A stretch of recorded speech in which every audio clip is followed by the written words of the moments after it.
terapi agar masyarakat betul-betul meyakini bahwa apa yang menjadi kebijakan pemerintah ini adalah serius, bukan untuk nakut-nakutin, tapi untuk kemaslahatan masyarakat lebih luas dalam rangka menjaga penyebaran virus COVID-19.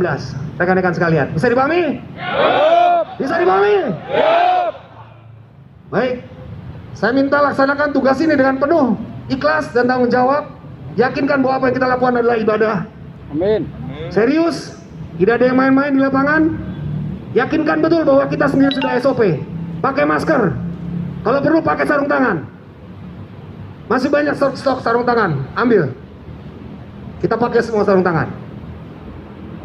Tunjukkan bahwa masyarakat, bahwa kita bisa memberikan contoh pada masyarakat. Kita sendiri adalah physical distancing. Kita jaga jarak. Jangan sampai kita sendiri salah, ya. Kemarin masih ada runut-runutan pegang-pegangan, Pak Puji. Nanti tidak boleh ada lagi. Pegang-pegangan punggung tidak ada boleh lagi.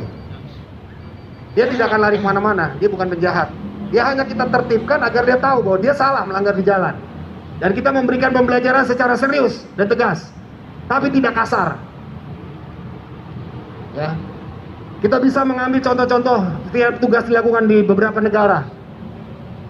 Ya, tegas, terukur, mendidik. Tapi tidak membiarkan. Kalau kita ngusir-ngusir seperti ngusir bebek, tidak akan ada habisnya. Besok dia akan nongkrong lagi. Tapi kalau kita bawa, dia pasti akan berpikir.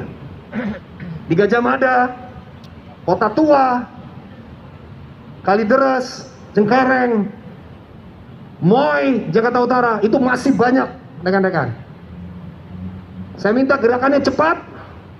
Begitu nanti kelihatan dia nongkrong-nongkrong, entah itu dia makan, nongkrong-nongkrong yang tidak ada kepentingannya, segera langsung amankan. Tapi tetap mengedepankan physical distancing. Itu saja arahan saya.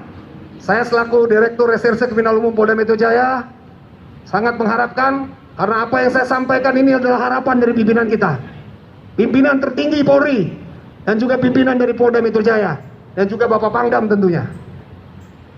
Kita memiliki visi misi yang sama untuk keselamatan negara di atas segala-galanya. Bisa dipahami?